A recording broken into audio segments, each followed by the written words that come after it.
is the new OPPO Find X8 Ultra, fresh off the oven from China. Of course, this is an ultra flagship phone that goes hard on the specs, the performance and the experience. But I know that you are here for the camera experience on this ultra phone, and I do have some thoughts on them. We need to talk. But I must say this, it always feels a little weird to talk about a phone that is most certainly not going to launch in India, especially one that is an ultra flagship. Anyway, let's get down to my first impressions of the OPPO Find X8 Ultra. If you're watching me for the first time, I'm Eshat. This is Trakin Tech English, your destination for detailed, incisive gadget reviews.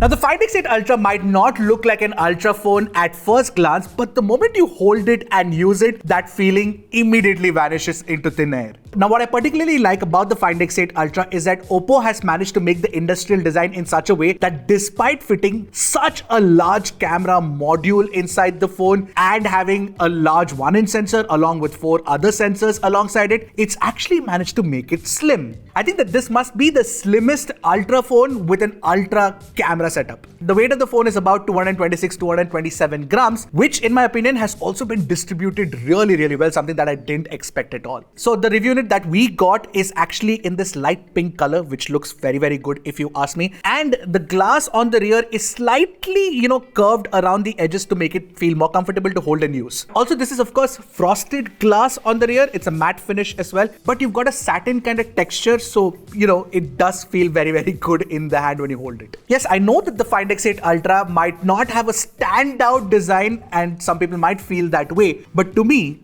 OPPO is actually mastering the art of making minimal looking, flagship phones, including this Find X8 Ultra, which I kind of really like. This is the kind of design that's totally up my alley. By the way, the alert slider on OPPO's flagship phones has had a very short stay because with the Find X8 Ultra, it's gone now poof. Now, the alert slider has been replaced by what OPPO calls a shortcut button. It has the exact same functionality as Apple's action button, which is basically that it is a customizable button. Now, by default, what you can do is change the ringer mode, obviously, so you can keep it on ringer, silent, vibrate, whatever you want. But there are a few other options that are there within the settings app itself. For example, you can set it to switch on the flashlight, put it into do not disturb mode and stuff like that. But in the settings page, it doesn't give you the option to customize the button to open any app, which would have been a nice addition if you ask me. Now, if you look at this particular settings page, doesn't it remind you of something? Wink wink. For more interesting finds like these, do subscribe to Trakin Tech English.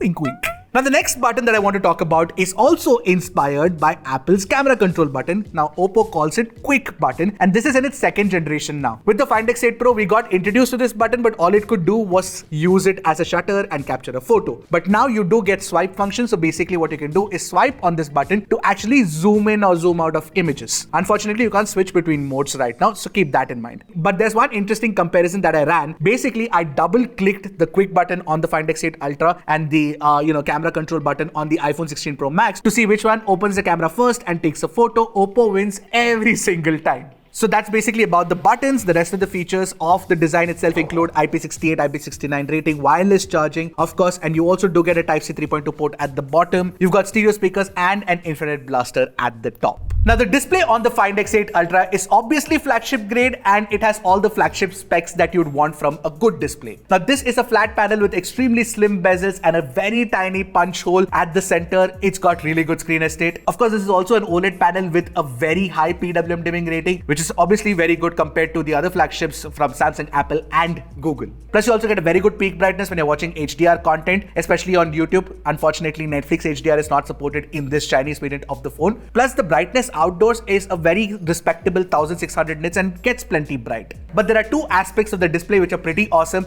which are not necessarily visual in nature. Firstly, it is the ultrasonic in-display fingerprint scanner. The ultrasonic scanner is of course the most expensive scanner tech that you can use on a smartphone today, and it can also unlock the phone even if you have a wet finger.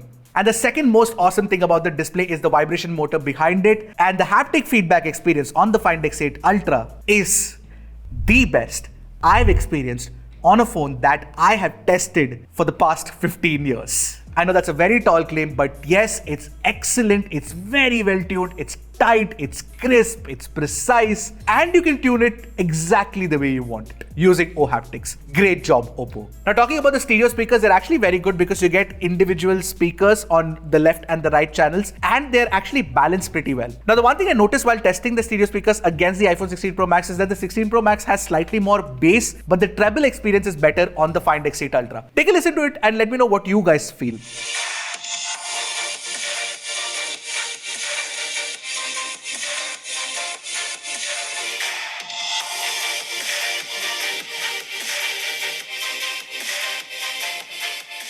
Snapdragon 8 Elite, 16GB of LPDDR5X RAM type, up to 1TB of UFS 4.1 storage. Yes, all the flagship 2025 stables that you'd want from an ultra flagship phone is there inside the Find X8 Ultra. Now, unfortunately, since this is the Chinese variant of the phone, we couldn't run any benchmarks on it. We did ask OPPO why. They said that post the launch you can do it. So we were really disappointed, but we did manage to run Wuthering Waves, and I'm very happy to report that the performance is actually excellent. We got an average FPS of 59.5, plus the temperatures were in check too. They were under 45 degrees. This phone didn't get hot, and it performs really well too. Plus it's a flat screen, so if you're a gamer, you're gonna enjoy the experience of gaming on this phone. Now the battery inside is a large 6100 mAh silicon carbon technology battery, and apart from that you also get a 100-watt charger inside the box, Superbook charger of course. You get 50-watt AirWalk support as well, 10-watt reverse wireless charging too. Of course, you've got a bunch of 5G band support. You get Wi-Fi 7 and NFC as well. Now, software in the phone is of course ColorOS 15 based on Android 15, and we all know that ColorOS has leveled up quite a bit this year. With ColorOS 15, you get live activities. You also do get Flux themes for the lock screen. You also get a bunch of customization options and animations that are tuned so beautifully. You know, it's a proper premium experience, but it would be wrong for me to evaluate this software experience that I used on this phone because again, it's a China region specific unit. What that means is that there are a lot of China specific pre-installed apps. We had to like sideload the Play Store, install APKs, all of that. So yeah, so that's something you have to keep in mind. I know that I've kept you waiting for a long time, but yes, it's now time to talk about the beast of a camera setup on the Find X8 Ultra.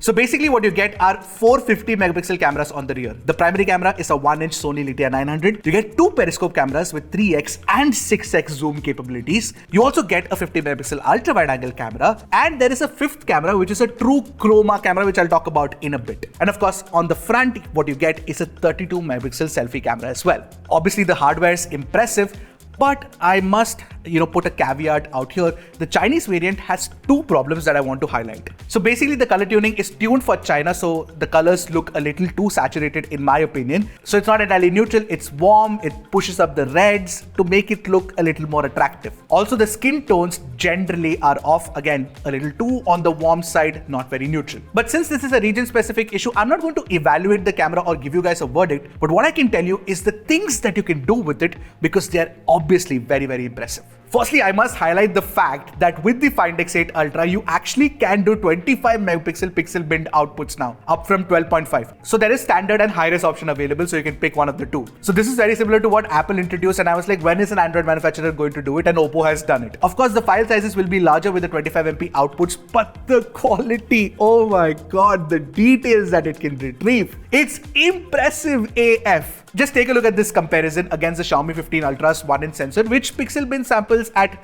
12.5 megapixel resolution, which is normal obviously, but compare that to the 25MP sample and oh my god, you can see it for yourself. OPPO captures more details. Remember how I'd crowned the Xiaomi 15 Ultra as the best low light camera out there? The Find X8 Ultra actually beats it. You can see that OPPO captures more details, it has a brighter exposure with more details in the shadows, and more importantly, even better noise control. The Xiaomi 15 Ultra was already superb, and this one just takes it even a notch ahead. But one thing to notice is that I couldn't get 25 megapixel outputs from, the low light samples, which is probably a decision that OPPO has taken with the camera algorithm to ensure that, it doesn't lose out on a few details, or maybe there is some processing issue there. Now, it's not just the 25MP outputs. The Pro mode lets you shoot JPEG Max and RAW Max photos now. What that means is that you get a full sensor readout of the 15 megapixel 1-inch sensor. So in JPEG Max, you get a full 50 megapixel output, and in RAW Max, you get a full 50 megapixel output. So basically, you will have all of those resolutions available at your disposal when you import that RAW Max photo to Lightroom. It's just a dream come true for a lot of photographers, if you ask me. OPPO also uses a new Lumo camera algorithm, is what they say. Basically, it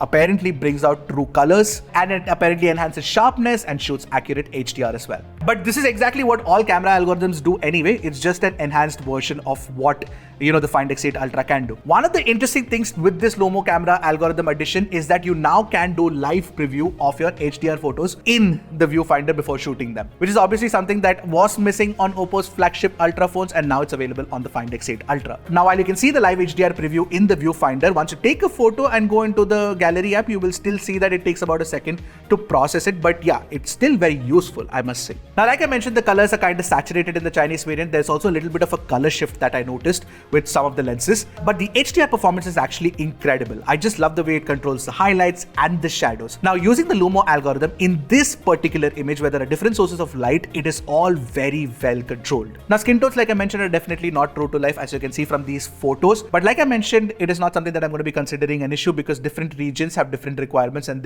therefore the cameras are tuned accordingly. But the fun fact is that the skin tones are actually incredible with the selfie camera, which is kind of odd to see. In fact, you can also shoot at 0.8x, 1x and 2x with the selfie camera, which I felt was a nice touch. Portraits are nice enough, especially at 3x. I like the 3x camera portraits. The edge cutout has been drastically improved along with a good bokeh drop off as well. But weirdly, the details were soft in the 6x portraits that we shot. Ultrawide is absolutely sharp and fantastic, no complaints there. The 3x is the most improved shooter, especially low light portrait shots that I took. But I'm not a fan of the 6x, like I mentioned once again. It could have been tuned better. At longer zoom ranges, the AI tuning is something I'm not a fan of. The details look properly AI generated and not very natural. You can switch that off in the camera app itself, but I feel like Xiaomi is more realistic in this approach. Now, thanks to the autofocusing capabilities of the zoom sensors, you also do get excellent telemacro capabilities. Also, a small touch here is that I really like that OPPO has added an option to show a natural blur or a full clarity in the telemacro shot, which is something that a lot of people definitely wanted with macro shots. But where OPPO kills it is in video recording capabilities. So you now have the option to shoot at 4K 120 FPS from the primary and the 3x cameras, and in Dolby Vision, no less. And the rest of the cameras, including the front one, can shoot 4K 60 FPS Dolby Vision videos. I love the video quality from these cameras. Even the sound recording was great. 4K 120 FPS video recording right now. So this is a 4K 60 FPS Dolby Vision video recording using the front camera. So basically, the Find X8 Ultra definitely makes some huge strides, not just in terms of hardware, but also in terms of software and the camera algorithm processing. But I just hope that OPPO could have one single tuning for the entire planet instead of having different for different regions. But I can understand business needs and business requirements. But I feel like the tuning should have been a little bit more global. Now, I don't know if that will actually happen or not. So OPPO can make great flagship phones, and they've time and again proved that with their attempts at making really good Find series phones, right? You get a great set of hardware, really well-tuned software experience, and of course cameras that always impress. And with the Find X8 Ultra, they're continuing that legacy, which is awesome. But all of that won't matter to us, right? Because it is not available in India. Once again, OPPO India, please stop being a tease now. I know that you love sending us these phones. We love testing them out as well. But please find a way to import these or make them in India and sell them. Please. Fingers crossed. It happens really soon. Maybe with the Find X9 Ultra at least. I'll see you guys in the next one. Until then, keep tracking and stay safe.